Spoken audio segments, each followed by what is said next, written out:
અંત મધુર મધુર બાની. 41 પદમાં કહ્યું ને, યમુનાજી એટલું મીઠું મીઠું બોલે. અને કઈ રીતે બોલે, શું બોલે કે જે આ ભૂતલ ઉપર યમનાષ્ટકનો પાઠ કરતો હોય, યમુનાજીનું આરાધન કરતો હોય, 41 પદનું ગાન કરતો હોય, અને યમુનાજી સાથે ઠાકોરજી વિહાર કરતા હોય ચાલતા યમુનાજીના તટે, અને એ કરતા કરતા ભૂતલ પર જે નામ લેતો હોય ને એની વાત કાઢે યમુનાજી. વાત કરતા કરતા ઠાકોર, પ્રભુ આપની એ જે ગોપીજન છે ને એ ભૂતલ પર આ સ્વરૂપે છે, અને એ આપને બહુ યાદ કરે છે, ક્યારેક એના પર કૃપા દ્રષ્ટિ કરજો. અને યમુનાજી આ રીતે તમારું નામ ઠાકોરજી આગળ બોલે ને એ જ સમયે પ્રભુના મનમાં તમારું ચિત્ર ઊભું થાય, અને એ સમયે તમારા મનમાં જે મનોરથ હોય એ બધા જ પૂરા થઈ જાય. અને આ રીતે યમુનાજી તમારા મનોરથ પૂરા કરે છે.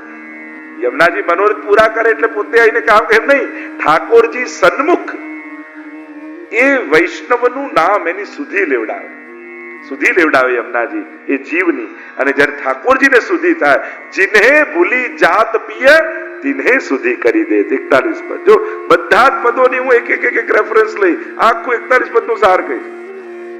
તો जिन्हे ભૂલી જાત પિય, ઠાકોરજી જેને ભૂલી ગયા છે. કોને ભૂલી જાય? જે ઠાકોરજીને ભૂલી ગયો, ઠાકોરજી એને ભૂલી જાય. હરિના યે મિરિર મુક્તા તે મગના ભવસાગરે. હરિ 16 સ્કંદમાં મહાપ્રભુજીએ કહ્યું ને કે જે ભવકૂપમાં ખપાઈ ગયો હોય, સંસાર સિવાય જેને કાંઈ યાદ ના આવતું હોય, ત્યારે માનજો કે ઠાકોરજી એનો હાથ છોડી દીધો છે કે તારે ડૂબવું જ છે, જા ડૂબ. તારે સંસાર સાગરમાં જ રહેવું છે, જ્યારે એટલે માનજો પ્રભુ એનો હાથ છોડી. તો એવા જીવો જે યમુનાજીનું સ્મરણ કરતા હોય, યમુનાજીને સુધી કરાવે છે. પિય સંગ રંગ ભરી કરી કર. સંગનો પ્રભાવ. જો ઘણીવાર આપણી અંદર બહુ ભક્તિ ના હોય, ભાવ ના હોય, પણ કોઈ ઘણીવાર કોઈ ટૂરમાં જતા હોઈએ, યાત્રામાં જતા હોઈએ, કોઈ ગુરુજન ક્યાંક મળી જાય, કોઈ વૈષ્ણવજન મળી જાય, અને એનો સંગાત થઈ જાય ને તોય આપણે પાઠ કરતા થઈ જઈએ, ભગવત નામ લેતા થઈએ કે મારે હવે ઠાકોરજી પધરાઈ લેવા છે. એ સંગનો પ્રભાવ કેવો થાય? ભલે થોડા સમય માટે રહે, પણ એનો પ્રભાવ રહે છે. એમ જ પિય સંગ રંગ ભરી કરી કલ્લોલ. યમુનાજી કિલ્લોલ કરી રહ્યા છે, મધુર મધુર સુંદર પદો ગાઈ રહ્યા છે. અને પિય સંગ રંગ ભરી કરી સબન કો સુખ દે. અને પિય સંગ કરત સે, બધાને આનંદ આપનારા છે. યમુનાજીનો સ્વભાવ કેવો છે? એ એકલા આનંદ માણતા નથી. આપણે ત્યાં તમે જો કોઈ પણ ગોપીજનનો પ્રકાર જોશો ને, ક્યાં એકલા આનંદ નહીં. ચાલ સખી કરીએ, ચાલો આજનો લાવો લીજીએ રે, બધાને બોલાવવાની વાત હશે. કહત સબનસો આવો રે આવો, સાથે સખીજનો હશે. પુષ્ટિ ભક્તિ છે ને એ એકલતાની ભક્તિ નથી, એ યુથની ભક્તિ છે. તમે જોશો દરેક ના આપણે મંડળી હોય, ફૂલ મંડળી, ગ્વાલ મંડળી, કીર્તન મંડળી, વૈષ્ણવ મંડળી, કેટલા પ્રકારના મંડળો. પુષ્ટિ માર્ગમાં સખીજનો સાથે છે, સમૂહ છે, યુથ છે. આ જ સુંદરતા છે પુષ્ટિ ભક્તિની. અહીંયા દરેક ઉત્સવ સાથે મળીને થાય છે. પિય સંગ રંગ ભરી કરી કલોલે, સબન કો સુખ દે. બધાને સુખી કેમ કરાય? કે જાકે મન જે હુતી, જેના મનમાં જે ઈચ્છા હતી એ યમુનાજી પૂરી કરે છે. લૌકિક ને લૌકિક અને અલૌકિક ને અલૌકિક. તમે જે કામના ને ઈચ્છા લઈને જશો એ કામના યમુનાજી પૂરી કરશે.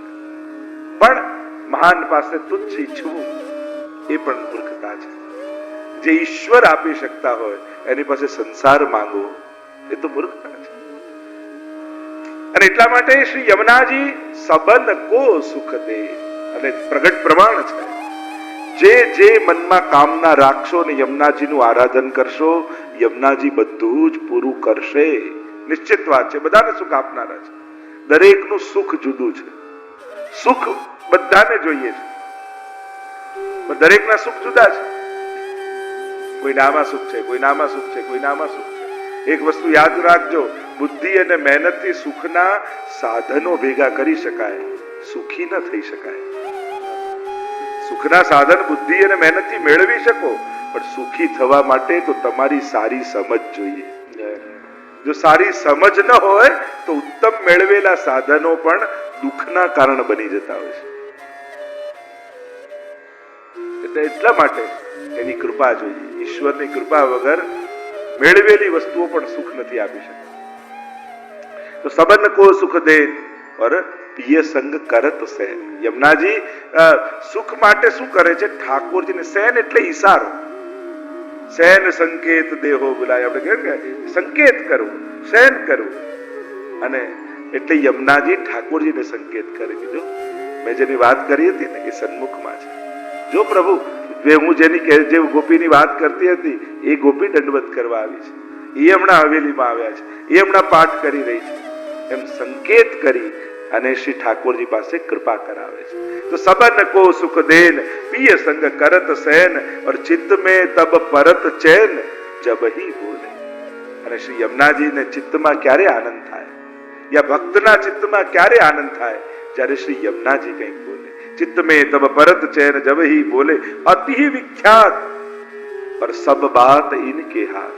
श्री यमुनाजी अति विख्यात. अति विख्यात એટલે કેવલ વૈષ્ણવ પૂરતા નહીં, કેવલ મનુષ્ય પૂરતા નહીં, એ તો ભુવમ ભુવન પાવનિમ અધિગતામ અને કસ્વને 14 લોકમાં જેનો યશ પ્રસરાયો છે, એ સમસ્ત ભુવનો અને લોકોને પાવન કરનારા છે. છેક ગોલોક ધામમાં બિરાજતા નારાયણના હૃદયમાંથી નીકળતા સૂર્ય દ્વારા થઈ કલિંદગીરી મસ્તક પર પડી અને વહેતા વહેતા છેક ત્યાં સાગરમાં જઈને મળે. કૃપા જલધી સંશ્રિતે, અને મળે છે તો કૃપા સાગરને જઈને. પણ સમસ્ત લોકોને યમુનાજી પાવન કરે છે. એવા શ્રી યમુના અતિ ही વિખ્યાત और सब बात इनके हाथ. કારણ કેમ વિખ્યાત છે? બધી વાત એમના હાથમાં છે. લોકો મહેનતનું ફળ આપે, કોઈ કર્મનું ફળ આપે, પણ શ્રી યમુનાજી તો એક વાર પણ જેને યમુનાજીના કે ઠાકોરજીના નામ લીધા છે એને સર્વસ્વ જુદેહી. 41 પદમાં આવ્યો ને, ઠાકોર સર્વસ્વ જુદેહી. એને તો પોતાનું સર્વસ્વ, યમુનાજીનું સર્વસ્વ શું છે? તો કે ઠાકોરજી. અને જીવને ઠાકોરજી આપી દે છે, એવા શ્રી યમુનાજી છે. એટલે અતિ વિખ્યાત. કારણ વસ્તુ આપનારા દુનિયામાં ઘણા છે, એનો યશ ફેલાય છે, પણ ભગવાન આપનારા તત્વો બહુ ઓછા છે. એક મહાપ્રભુજી આપે, એક યમુનાજી આપે. અદેય દાન દક્ષશ્ચ મહોદાર ચરિત્રવાન. મહાપ્રભુજીનું નામ છે. કોઈ ના આપી શકે એવું દાન શ્રી મહાપ્રભુજી આપે છે. અને કોઈ ના આપી શકે એવું દાતા શ્રી યમુના સી નાહી કો ઓર દાતા. એટલે તો કહ્યું એમના જેવી કોઈ દાતા નથી. કેમ? કોઈની પાસે ઘણું બધું હોય તો થોડું ઘણું આપે, કોઈ બહુ ઉદાર હોય તો ઘણું બધું આપે, પણ યમુનાજી તો સર્વસ્વ જુદેહી, પોતાનું સર્વસ્વ એવા ઠાકોરજીનું દાન કરે. એટલે યમુના સિનાહી કો ઓર દાતા. એમના જેવું દાતા કોઈ નથી. એટલે જ કહ્યું અતિ વિખ્યાત સબ બાત ઇનકે હાથ, નામ લેત હી કૃપા કરી અતોલ.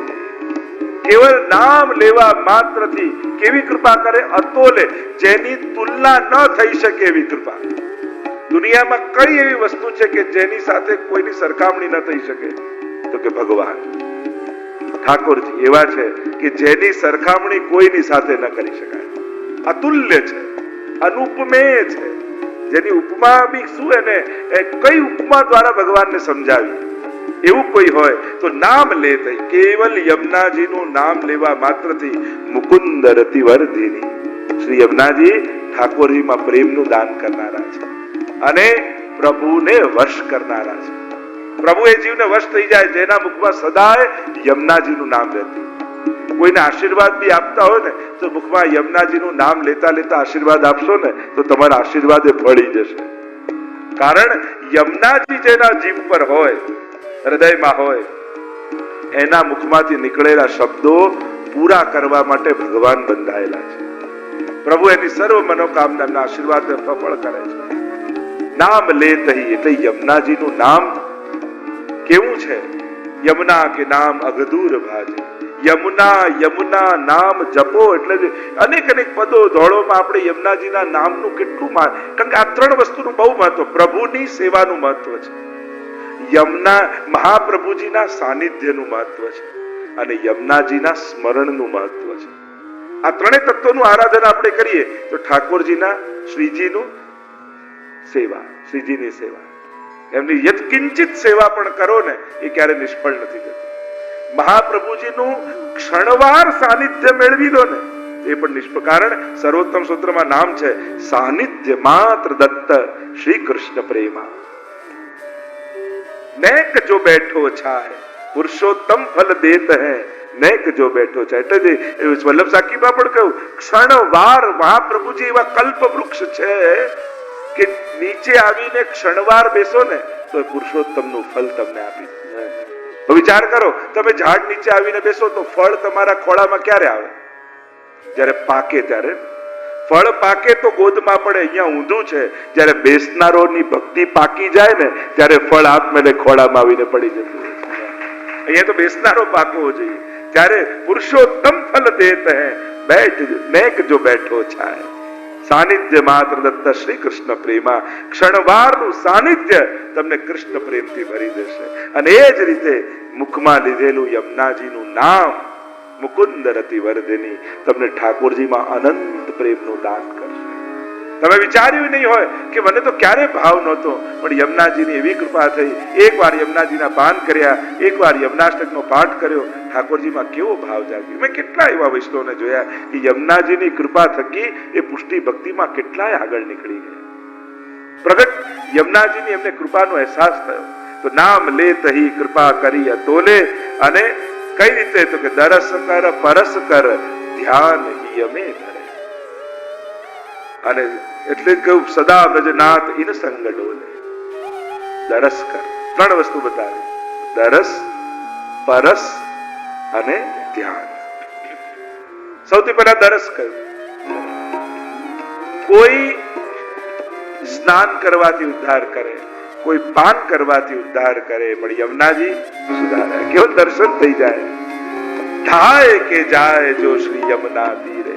દોડીને જાઓ. એના ભાગ્યનું શું કહીએ? તટ તેમાં જઈને શું થશે? એ થશે કે જે ત્યારે ક્યારે વિચાર્યું નહીં હોય એવું આ તટમાં છે. જોતા જન્મ સુધાર્યા.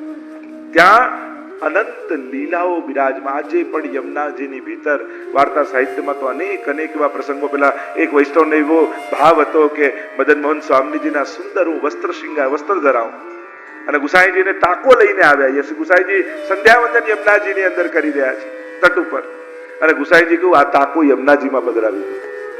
અને પેલા વૈષ્ણવનું તો મન તૂટી ગયું. આટલા સમયનો મારો મનોરથ, અને ગુસાઈજી આ રીતે જલમાં પધરાવી દે. એટલે કે તમને ના કહી દીધી હોત. ત્યારે ગુસાઈજી જાણ્યું કે આને શંકા થઈ છે. કહ્યું યમુનાજીમાં ડૂબકી લગાવો. અને જ્યાં ડૂબકી લગાવી ભીતર ભીતર ભીતર ભીતર અંદર ગયા. એક સુંદર સુવર્ણનો મહેલ દેખાયો. ભીતર પ્રવેશ કર્યા. રત્નો જડિત સુંદર દ્વારો દેખાય છે, અને દ્વારોમાંથી અંદર પસાર થતા થતા ભીતર ગયા તો સોનાના સિંહાસન પર જે વસ્ત્ર એણે ધર્યું હતું, આપ્યું હતું ભેટ, એ વસ્ત્ર પહેરી ઠાકોરજી અને સ્વામીજી ત્યાં સુંદર વિહાર કરી રહ્યા છે. અને એને દર્શન થયા કે ગુસાઈજીએ જલમાં પધરાયું નથી, યમુનાજીના હસ્તમાં આપ્યું, અને યમુનાજીએ વસ્ત્ર શૃંગાર સિદ્ધ કરી યુગલ સ્વરૂપને ધરાવ્યા છે. આ ભાવ આપણે તો આ બધી લીલાઓ શ્રી યમુનાજીમાં બિરાજમાન છે, પ્રગટ છે. એટલે જ અહીંયા કહ્યું કે અતિ સુખ કરન દુઃખ દરસ કર પરસ કર ધ્યાન યમે ધરે. તો દરસ કરો, સ્પર્શ કરો. સ્પર્શ જ્યારે આપણે હાથમાં લઈએ છીએ, ચલ જો ભાગ્ય વિધાત્રી યમુનાજી કહીએ છે ને, ભાગ્ય સૌભાગ્ય શ્રી યમને જો દેઈ. તમે હાથમાં યમુનાજલ લો છો ને, તમારા ભાગ્યની રેખા હોય છે ને, એમાં જેટલા દુઃખોની મલિનતા હોય ને, એ જલ લેતા જ બધું યમુનાજી ભૂસી નાખે છે. એવા શ્રી યમુનાજી. તો એ જયારે હાથમાં લઈને પાન કરો છો ત્યારે તમે જલનું પાન નથી કરતા, તમારા સૌભાગ્યનું પાન કરો છો. કારણ કે ભાગ્ય સૌભાગ્યના દાત્રી યમુના. સંસારનું મળે ભાગ્ય, ભગવાન મળે સૌભાગ્ય. ધારેલું આપણું થાય એ ભાગ્ય, અને ધારેલું ભગવાનનું થાય એ સૌભાગ્ય. સીધા પ્રભુ કૃપા કરે એ ભાગ્ય, પણ શ્રી વલ્લભ રૂપે મળે એ સૌભાગ્ય. એવું અનેક રીતે આપણે જોઈ શકીએ કોણ ભાગ્ય ને કોણ સૌભાગ્ય, પણ આ બંનેના દાત્રી શ્રી યમુનાજી છે.